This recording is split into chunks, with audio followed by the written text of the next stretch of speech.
There's also been a lot of harassment of Filipino fisher folks. They have been prevented from fishing in our traditional waters, which then impacts food security. Hello and welcome to Perspectives with Nilo. I'm your host, Neil O'Sullivan. And if this is your first time joining us on the podcast, feel free to check out some of our past episodes, which you can find on our blog site at pwnilo.com or wherever you get your podcasts. If you'd like to be added to our exclusive mailing list to receive advance notice and special updates, then please click on the subscribe link on our blog site and follow the instructions.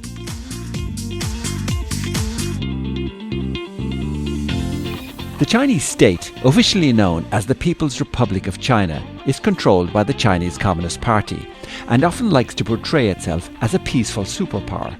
But there's also a saying that self-praise is no praise. In past episodes, we've covered China's ongoing aggression against Taiwan, which the PRC claims as its territory.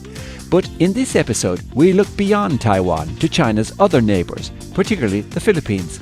We talked to Dr Charmaine Willoughby from Salle University in Manila to hear how China is perceived there and what's behind the recent news reports of tense clashes between vessels from the Philippines and China's coast guards in the West Philippine Sea.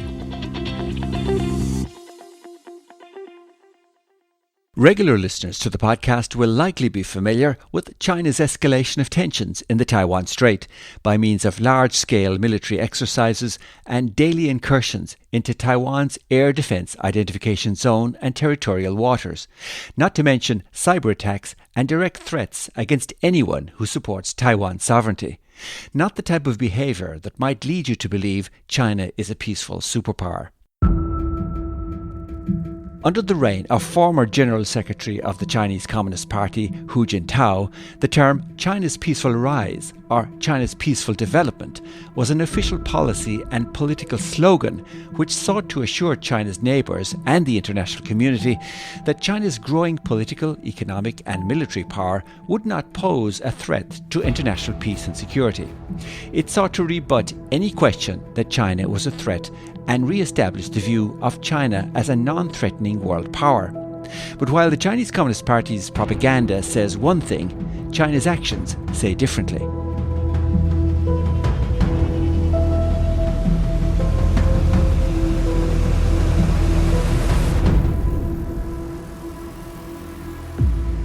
In 2023, Hu Jintao's successor, Xi Jinping, upset many countries in the Asia-Pacific region after releasing a new official map that laid claim to most of the South China Sea, as well as to contested parts of India and Russia. This rekindled awareness that the PRC has active border disputes with at least 13 of its neighbours. This includes disputes with at least 7 countries on its land borders, as well as maritime disputes with countries such as Vietnam, Malaysia, Brunei and the Philippines. From a maritime perspective, China claims over 1.3 million square miles surrounding shoals and islands in the South China Sea, inside what it calls its 9-dash line, and it has moved closer to demanding exclusive economic and military rights over the vast majority of this area in recent decades, despite a direct conflict with the United Nations Convention on the Law of the Sea, which we'll hear more about later in our upcoming interview. But so much for border disputes between governments. What do the ordinary people of these neighbouring countries think? In a recent survey by Pew Research carried out among 10 of China's neighbours, a median of 72% of people surveyed say that they are concerned about China's territorial disputes. Topping this list are the Philippines, of which 91% of people surveyed are either concerned or very concerned about China's aggressive claims.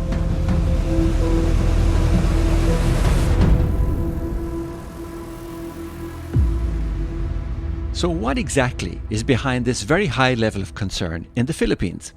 Well, China and the Philippines have been clashing over the second Thomas Shoal, known in the Philippines as a Union Shoal, which is part of the Spratly Islands. The shoal lies within what the Philippines call their 200-mile exclusive economic zone, which is located over 600 miles or 1,000 kilometers from the coast of mainland China. The Philippines maintains a small military contingent there on board a disintegrating ship, the Sierra Madre, which Manila intentionally grounded in 1999 to reinforce its control of the area. There have been a plethora of clashes between the Chinese Coast Guard and different Philippine vessels in recent months. In March of 2024, the Philippines called out China for its Coast Guard's reckless and illegal actions that led to a collision between a Chinese and Philippine ship, damaging the latter and injuring some of its crew during a resupply mission for troops to the Sierra Madre. China says the Philippines vessels illegally intruded into waters adjacent to the shoal. In June, in one of the worst flare-ups of violence, the Chinese Coast Guard rammed and intercepted a Philippine Navy resupply mission and then proceeded to board the Philippine boats armed with knives. The skirmish caused injuries among Filipino personnel and damaged some of the Philippines ships, which China then seized and tried to tow away. The Philippine response has been to expose China's actions and collaborate with its allies, particularly Japan and the US, which, as you might imagine, has not gone down well with the Chinese Communist Party. Philippine Defense Secretary Gilberto Teodoro has been very outspoken on these clashes. Here's an edited excerpt from a press conference he gave in late 2023. The Philippine government views the latest aggression by China as a blatant violation of international law. China has no legal right or authority to conduct law enforcement operations in our territorial waters and in our exclusive economic zone. We are taking this incident seriously at the highest levels of government. The use by China of brute force behind disingenuous facades necessitates this course of action. Stern words indeed from Filipino Defense Secretary Gilberto Teodoro. Back in May, during a visit to Taiwan, I had the opportunity to speak with Dr Charmaine Willoughby from Salle University in Manila. We spoke about the background to the rising tensions between China and the Philippines and how these tensions are affecting the Filipino fishing community, public attitudes towards China, and her country's foreign policy approach. But first, I asked her what brought her to Taiwan and about the current state of Taiwan-Philippine relations. My name is Charmaine Willoughby. I'm an associate professor at De La Salle University in Manila. I'm here in Taiwan to speak a little bit about Taiwan-Philippine relations and maritime security in Southeast Asia. And how have Taiwan-Philippine relations been growing over the recent number of years? Taiwan-Philippine relations have seen a very positive trajectory in the last couple of years, especially since the onset of the administration of President Marcos. President Marcos's foreign policy is leaning towards the reinvigoration of our international relations, so reaching out to more partners, deepening our alliance with the United States. That also means that this is in response to China's more assertive moves in the South China Sea, West Philippine Sea. Is perception of China and Taiwan changing in the Philippines as a result of these recent events? Definitely. There are several surveys that have been conducted by entities in Singapore and also in the Philippines where we tried to measure the perceptions of Filipinos towards China and other international partners. China has unfortunately always rated very low in these surveys, so it just goes to show that the Philippines still prefers, or many Filipinos still prefer, to deepen relations with the United States, with Australia, with Japan, our traditional partners, and less so with countries like China or Russia. I know there's quite a significant, Chinese Philippine population. I'm just curious, traditionally or historically, would a lot of Philippine people have gone to China for tourism or gone there to work or other things, or would they choose a different destination? Most Filipinos, regardless of their ethnicity, would still prefer to go to the West for tourism, for further studies. So there are a lot of Filipinos, for instance, in the United States. Many would choose to go to Europe or to Australia. But in the last couple of years, China has also been very active in its public diplomacy efforts in offering massive scholarships to a lot of Filipinos to pursue studies in China. Oh, that's pretty interesting because Filipinos wouldn't normally speak Chinese either. There'd be that language difference as well. Yes, there is that language difference. Perhaps for the Filipino Chinese, our grandparents would have spoken Mandarin or Hokkien or whatever dialect, but not so much for the generation of today. And how about trade between China and the Philippines? I mean, you're pretty close geographically. Historically, has there been a lot of trade between the two countries? There has been sizable trade, of course, with the two countries, but our top trading partners are still the United States, our traditional Western partners. So one of the things you talked about here at the event today, and we've been seeing a lot in the news in this part of the world, has been the goings on in the West Philippine Sea and the interactions between like the Philippine Coast Guard and the Chinese Coast Guard. Can you tell us a little bit about what has been happening there over the past number of months and maybe a year or so? Okay, so there was a standoff in 2012 in Scarborough Shoal, and that incident was so intense that it pushed the Philippines to file an arbitration case against China with the Permanent Court of Arbitration. The award has been handed down in 2016, hugely in favor of the Philippines. However, ironically, it was also in 2016, almost a month after the arbitration award was handed down, that President Duterte came to power. And President Duterte's foreign policy leaned heavily towards China. So because of that, he was not able to leverage the arbitration award. After the end of his presidency in 2022, President Marcos did not continue his pro-China policy. President Marcos is more leaning towards the United States in terms of deepening our alliance with the U.S.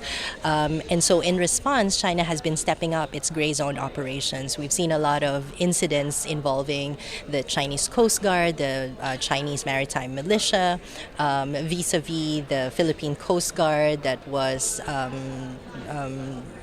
in relation to the resupply missions to one of our ships. There's also been a lot of harassment of Filipino fisher folks. They have been prevented from fishing in our traditional waters, which then impacts food security, and our local fisher folks are turning to illegal, unregulated fishing, dynamite fishing and all that. So it's a cycle that just goes on and on and on. And when you talk about harassing your fishermen and so on, this is things like water cannon and ramming boats, using lasers, fairly aggressive tactics. Very aggressive tactics, and very dangerous ones too. What is very alarming though is that if our local fisher folks, if the Filipino fisher folks are then very much afraid to even venture out into the waters because they fear for their lives and for their safety, then that affects the volume of their catch and the amount of food that they bring home to their families. And what's amazing to me, when you look at this on a map, a lot of these Filipino atolls and islands and so on, 1,000 kilometers from the Chinese coast. And, Filipino fishermen are, in their own waters, very close to their own islands and atolls, yet 1,000 kilometers from the Chinese coast. And here you have the Chinese Coast Guard acting so aggressively. It sounds crazy. It does sound crazy, but if you look at pictures of the fishing boats of our local fisher folks, what they have are really just tiny boats that won't really reach far out into the water. So the only areas that they could really go would be close to shore, and it's sad that they are prevented from using those areas to get their catch for the day. So you also spoke a little bit about China's disinformation campaigns in your country. They have a very large propaganda apparatus. What kind of things are you seeing there? One of my research projects is really on the information campaigns in the Philippines and trying to trace it all back to China, what role China plays in these information campaigns. What we've seen so far that's so interesting and that only applies to the Philippines is that Chinese propaganda is being echoed by local actors. So it's not so much really, China's overt moves in disseminating discourses within the Philippines. They have managed to co-opt some elites, some actors that then circulate these types of pro-China narratives within the Philippines. You spoke earlier about your current president, President Marcos, who came to power in 2022. He's pursuing a much more independent foreign policy, which is leading to, I guess, more awareness and tools to tackle these type of things. That's correct. Well, the term independent foreign policy has also been used by President Duterte, but Duterte's definition of an independent foreign policy is being independent from the United States and being solely dependent on China, whereas for President Marcos, his definition of an independent foreign policy is really to diversify the country's international relations, enriching our alliance with the United States, reaching out to partners and allies, Australia, Europe, and other countries around the world.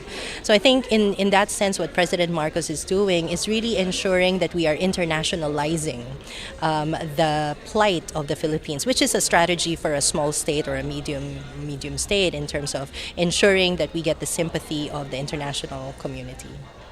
And in relation to Taiwan, were there to be an incident, a move on Taiwan by China, what kind of concerns are things would that raise with the Philippines? The first priority of the Philippines would, of course, be our overseas Filipino workers, our OFWs, and how to bring them back home. Because there are quite a few in Taiwan. There are quite a few in the thousands, and these are all professional workers, but also those that are working as domestic workers. So in case of an invasion, the first priority would be to bring all these Filipinos back home. But then that also raises the question of how exactly to bring them back home. So this becomes very important then to highlight the importance of logistics and ensuring that we have the necessary humanitarian assistance and disaster relief operations and know-how in managing flows of people back home. So one of the panelists earlier spoke how the US are facilitating maybe cooperation with other countries in the region, including Taiwan. Does this also mean the Philippines is beefing up its defense strategy in terms of military and so on? So with our alliance with the United States, one very big improvement that has happened in the last 2 or 3 years is the identification of new sites under the Enhanced Defense Cooperation Agreement, or EDCA. EDCA is an old agreement. It's a 2014 agreement between the Philippines and the United States. Previous sites have been identified, but new ones have also been identified under the administration of President Marcos. So apart from that, we also hold our annual Balikatan military exercises with the United States, and recently we've expanded those military exercises to include Australia, Japan, and other like-minded countries. So in a way, we can make the argument that the Philippines is beefing up its defense posture. This is in light of ensuring that we complete the modernization of our armed forces. And in terms of the militarization of the islands and atolls in that area by China, long term, is there any strategy you're pursuing on that to get more international support and help in mitigating those type of things? There have been talks of filing another case to protect the marine ecosystem and all of those things, but filing a case may be aspirational at this point. I think there are other ways in which we can cooperate. I mentioned during the event that my personal favorite is really on civil maritime security programs. This touches more on the human side of maritime security, looking into development programs, coastal management, and coral reef restoration, empowering local communities so that they don't see engaging in illegal fishing as, a natural alternative if they cannot fish in their traditional waters.